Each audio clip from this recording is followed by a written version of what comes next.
Hi viewers, అందరికీ నమస్కారం.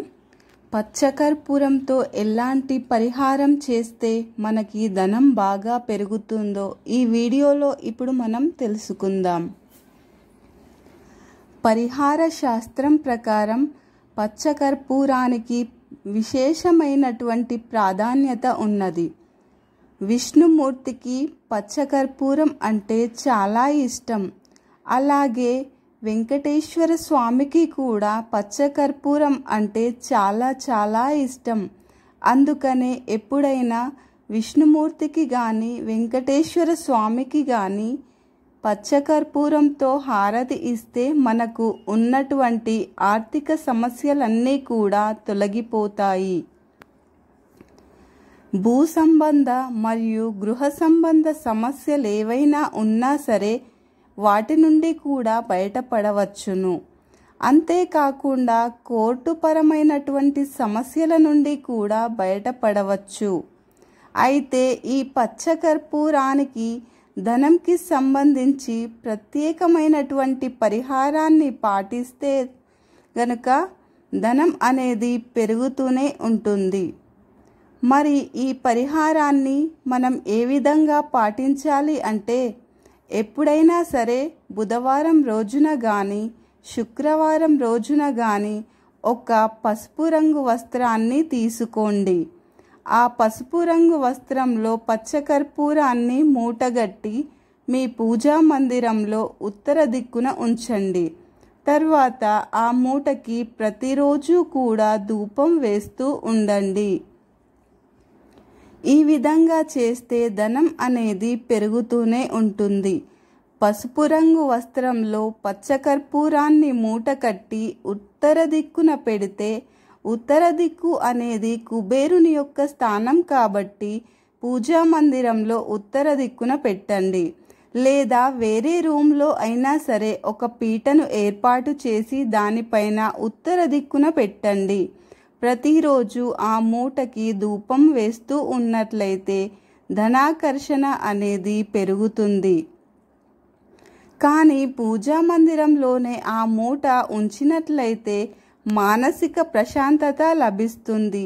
అంతేకాకుండా నెగటివ్ ఎనర్జీ అనేది తొలగిపోతుంది. వ్యాపారస్తులు అయితే వ్యాపారంలో బాగా రాణించాలంటే వ్యాపార స్థలంలో డబ్బులని దాచే గల్లా పెట్టెలో పసుపు రంగు వస్త్రంలో పచ్చకర్పూరం మూటని ఉంచాలి. ఈ పరిహారాన్ని బుధవారం రోజున ఈ పచ్చకర్పూరం మూటని ఉంచి ధూపం వేస్తూ ఉండండి. వ్యాపారం అనేది మీకు బాగా కలిసి వస్తుంది.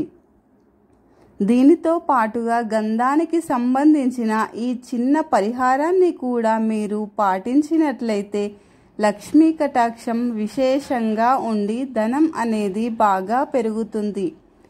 ఈ గంధానికి సంబంధించిన శక్తివంతమైన పరిహారం ఏమిటి అంటే, శుక్రవారం రోజున 8 రూపాయి బిళ్ళలను తీసుకొని ఆ 8 రూపాయి బిళ్ళలు అష్టలక్ష్ములకు సంకేతంగా మనసులో భావించండి. ఒక రాగి పళ్ళెం కానీ ఇత్తడి పళ్ళెం కానీ తీసుకోండి. ఆ పళ్ళెంలో కొద్దిగా నీళ్లను పోసి ఆ నీళ్లలో మంచి గంధం పౌడర్ని కలపండి. అప్పుడు ఆ పళ్ళెంలో మంచి గంధం అనేది పేస్టులాగా తయారవుతుంది. ఆ పేస్టులో 8 రూపాయి బిళ్ళలను ఉంచండి. ఇది మహా అద్భుతమైనటువంటి పరిహారం. అంటే మీరు ఉంచినటువంటి ఇత్తడి పళ్ళెంలో కానీ రాగి పళ్ళెంలో కానీ ఈ 8 రూపాయి బిళ్ళలు కూడా గంధాన్ని అతుక్కొని ఉంటాయి.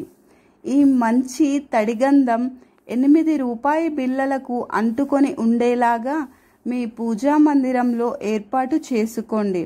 అలా చేసుకున్నట్లయితే లక్ష్మీ కటాక్షం విశేషంగా లభిస్తుంది. ఎందుకంటే శ్రీ మహాలక్ష్మికి గంధం అంటే మహా ఇష్టం.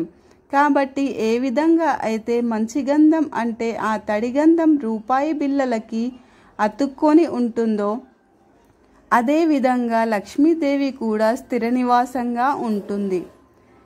ఈ పరిహారంలో ఉన్న అంతరార్థం, ఇంకా ఆ ఇత్తడి పళ్ళెంలో కానీ లేదా రాగి పళ్ళెంలో కానీ ఉంచిన గంధంతో కలిపిన 8 రూపాయి బిళ్ళలు పూజా మందిరంలో ఎప్పటికీ అలాగే ఉంచండి.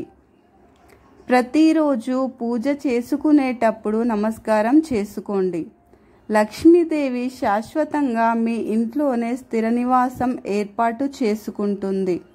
పచ్చకర్పూరం మరియు మంచి గంధానికి సంబంధించిన ఈ పరిహారాన్ని ఒక్కసారి పాటించి చూడండి. లక్ష్మీ కటాక్షానికి పాత్రులవ్వండి. ఈ వీడియో గనుక మీకు నచ్చినట్టయితే లైక్ చేయండి, షేర్ చేయండి, ఓం నమ శివాయ అని చిన్న కామెంట్ పెట్టండి. అలాగే సబ్స్క్రైబ్ చేసుకోవడం మర్చిపోకండి ఫ్రెండ్స్. ధన్యవాదములు.